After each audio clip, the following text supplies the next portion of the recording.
किसी भी काम को सक्सेसफुली करने के लिए, अच्छे से करने के लिए, to get success is anything, you need to know what to do right. However, you must also know what are the mistakes to avoid. Hi, I am Ajay from LPT and we'll be discussing what are the mistakes to avoid while preparing for CAT examination so that those do not become your impediment और आपके रास्ते की रुकावट ना बने. Let's see. सबसे पहली mistake है, सबसे पहला की lack of proper study plan. Mistake Not having a structured study schedule leads to inefficiency. एक प्रॉपर स्ट्रक्चर नहीं है तो एफिशिएंसी नहीं आएगी. आप काम तो करेंगे लेकिन रिजल्ट्स उसके मुकाबले में आपको नहीं मिल रहे हैं. Then random preparation without a clear goal. You need to plan your things in a manner so that you have proper goals assigned to whatever you are doing. Let's see. So what are the solutions to this? क्या करना चाहिए इस case में? Create a realistic plan covering all sections QA, VR and DI and LR.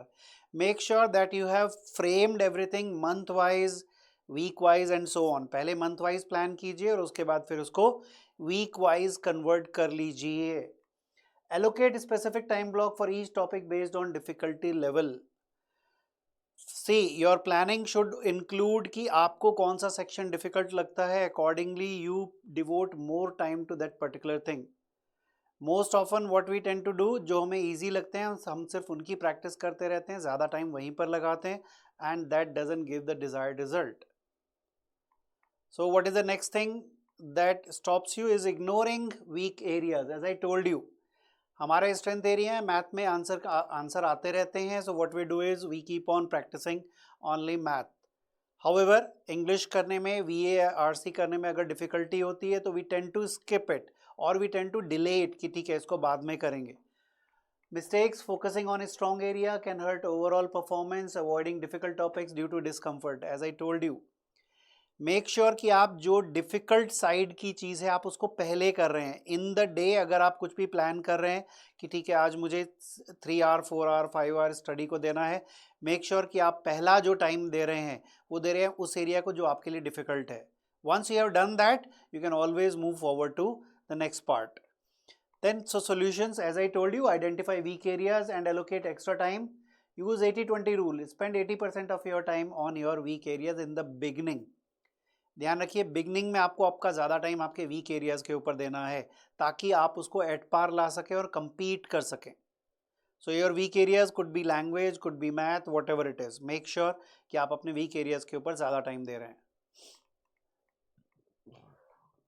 Skipping mock test analysis, very fatal mistake that you can do कि आप delay कर रहे हैं, अवॉइड कर रहे हैं मॉक टेस्ट देना. जितना भी आप प्रैक्टिस करेंगे मॉक टेस्ट को, see it is not what you are taking in terms of input by learning through classes और other means.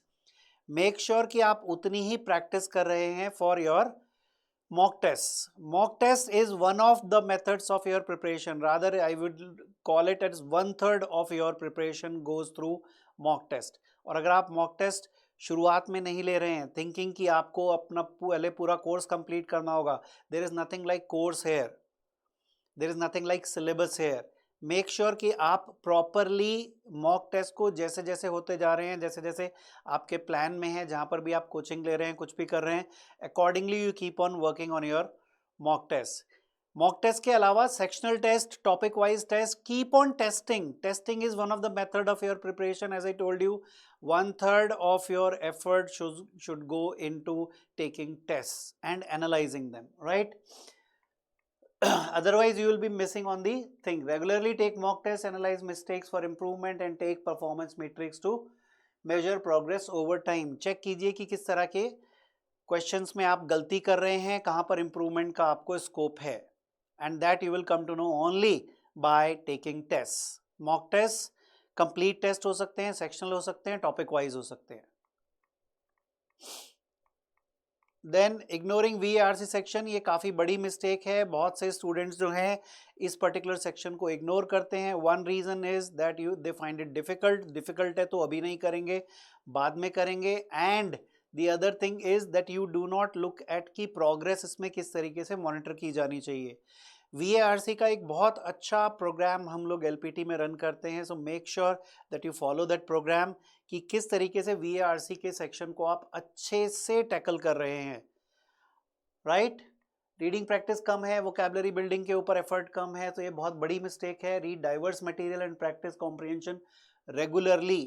Develop strategies for different types of RC passages and VA questions is a very critical thing. Usually students commit this mistake and towards the end जब इसके लिए time कम बचता है तो वो skill develop होने में बहुत टाइम लगता है, and then most of the students they tend to give up, छोड़ देते हैं कि ठीक है इसमें तो देखा जाएगा जो होगा, right. Let's move to the next common mistake, practicing wrong level of difficulty. Very important thing to be considered. या तो आप बहुत इजी क्वेश्चंस प्रैक्टिस कर रहे हैं या आप बहुत मुश्किल क्वेश्चन प्रैक्टिस कर रहे हैं, और दोनों ही करना गलत है। एक बैलेंस क्रिएट करना बहुत जरूरी है आपके किस तरह के क्वेश्चंस आप प्रैक्टिस कर रहे हैं। इजी क्वेश्चंस प्रैक्टिस करते हैं so as to feel good कि ठीक है चलो अच्छा है कुछ क्वेश्चंस हो रहे हैं, और डिफिकल्ट इसलिए करते हैं कि खुद को बहुत सारा चैलेंज देने की कोशिश करते हैं। What is the solution? You need to practice, everyday practice should be a mix of motivation and challenge. Two things are to be taken care of कि आपको proper motivation मिल रहा है और आपको एक proper challenge भी मिल रहा है। एंड इसके लिए आप ध्यान रखिए कि आप जो भी प्रैक्टिस कर रहे हैं क्वेश्चन, अराउंड 70% अगर आपके आंसर्स करेक्ट आ रहे हैं या आप उनको मैनेज कर पा रहे हो, गुड। और 30% of the questions should be in the frame where you are feeling or where you are getting real challenge. 30% questions या तो हुए नहीं हैं या बहुत मुश्किल से हुए हैं या उनको समझने में आपको टाइम लगा है।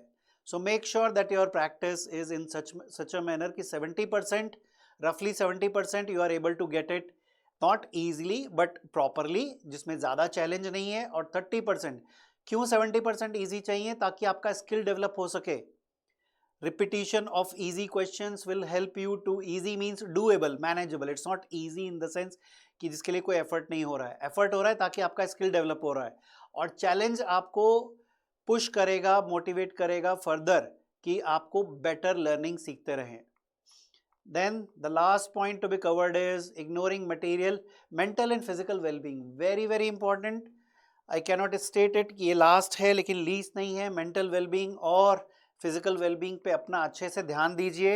स्ट्रेस है, लैक ऑफ रेस्ट है, स्लीप नहीं है, तो ये सब आपकी प्रिपरेशन को हैम्पर करेगा। हेल्दी लाइफस्टाइल को मेंटेन कीजिए, खाने पीने पे ध्यान दीजिए। Include a proper exercising regime in your work. It has been found over research in different ways कि अगर आप प्रॉपर एक्सरसाइज करते हैं, खेलते हैं, स्पोर्ट्स में इंक्लूड होते हैं, अपने आप को करते हैं अपने आप को, तो आपका ब्रेन बेटर फंक्शनिंग करता है। सो एंश्योर कि आप ये सारी मिस्टेक्स को अवॉइड कर रहे हैं and preparing well for your CAT exam. All the best, take care.